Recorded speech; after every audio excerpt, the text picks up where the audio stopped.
Hi, everybody, and welcome back to my Finding Wendy podcast. This is episode 26. I know it's almost been a year since I last posted an episode. I'm so sorry.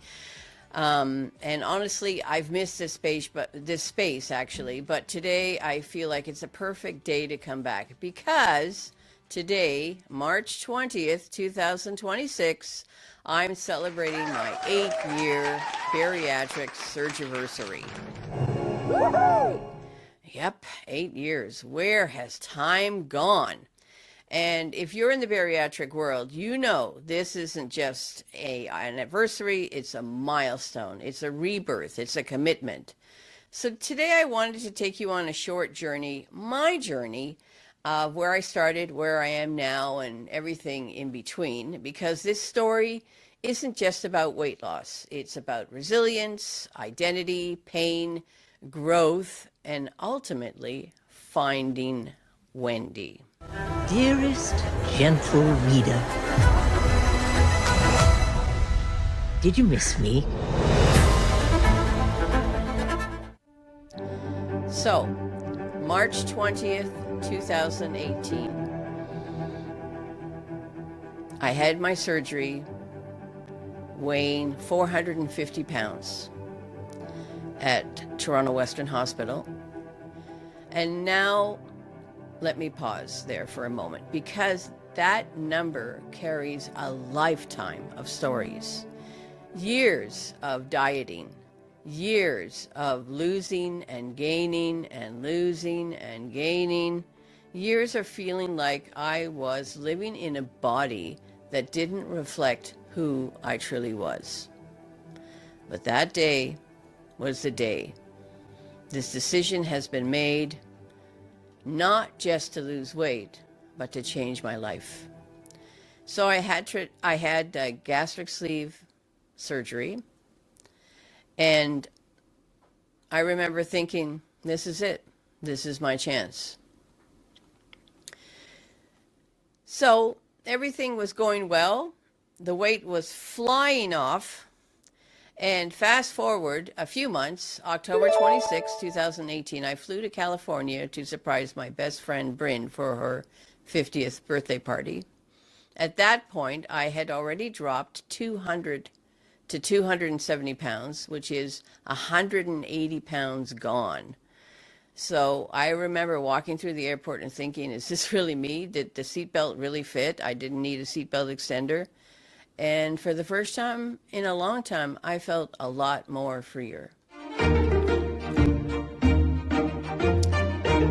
So going to the gym and doing all sorts of things, and I knew that one thing that I really wanted to do is fly to Amsterdam.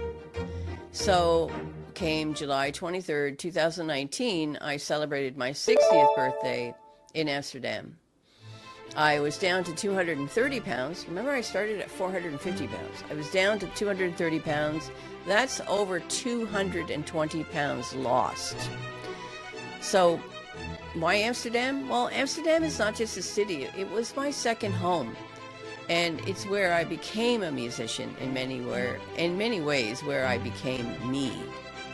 And for those listening for the first time to my podcast, you may not know that I lived in Amsterdam for nearly 20 years. I grew up in Toronto studying at the Royal Conservatory, but I knew that I truly wanted to pursue a career in music, so I had to go to Europe.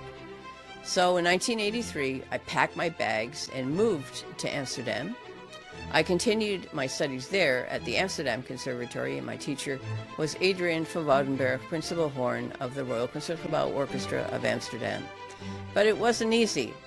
I was confronted with bullying almost immediately. Dutch culture is very direct, very honest, and sometimes that honesty can be harsh. Now, back in 1983, I probably weighed close to 300 pounds. So I arrived already, in the Dutch eyes, a freak. But anyway, the experience stayed with me. In fact, I write quite a bit about it in depth in my memoir, my Finding Wendy book, which I'll talk about later. So going back to Amsterdam after my surgery, after losing so much weight, this wasn't just a trip. this was a moment of reflection. And there I was, lighter, not just physically, but emotionally, standing in a city that had once made me feel quite small. Now feeling strong, present, and finally at home in myself. But life, it just doesn't move in a straight line, does it? August 31st, 2019, I had my first hip replacement surgery. Then everything went wrong. It got infected. So what happened? I had to have a second hip replacement surgery. They had to do it all over again. Uh-oh. And the second one also got infected. So then I had to have a third hip replacement surgery. 3 hip replacement surgeries in about 1 month. Wow, that was tough. That was a tough time. Suddenly, I went from feeling unstoppable to feeling completely fragile. So, then, March 11, 2020, the world changed. COVID-19 was declared a global pandemic. And like so many people, I found myself isolated, disconnected, out of routine, emotionally overwhelmed, not able to go to the gym anymore. And what is happening? I'm staying home, sitting on the couch. Binge eating is coming back into my life, and slowly the weight started to come back. The old pattern, the old struggle, the one I thought I had escaped, was still there. During the pandemic in October 2021, I had to have emergency decompression back surgery. And once again, I was reminded this journey isn't just about weight. It's about health, mobility, and ultimately survival. Yes, I'd lost over 200 pounds, but when you carry close to 500 and 450 pounds for many years, that kind of weight leaves a lasting impact on your body. My joints had already taken a toll. Hip replacements, back surgery, and now even arthritis, chronic pain, and that is still part of my daily reality. So there are days when walking even a block is a challenge, so I use what I need, whether it's a mobility scooter, a walker, or a cane. So I've learned something important. There's no shame in doing what you need to do to keep moving forward, because that's the key. I keep going. If I'm in pain, I pause, I rest, I take care of myself, I take some pain medication, and then I get up again. Because never give up isn't just something I say, it's how I live. And honestly, it's part of my family spirit too. There's one thing about me. I don't stay down forever.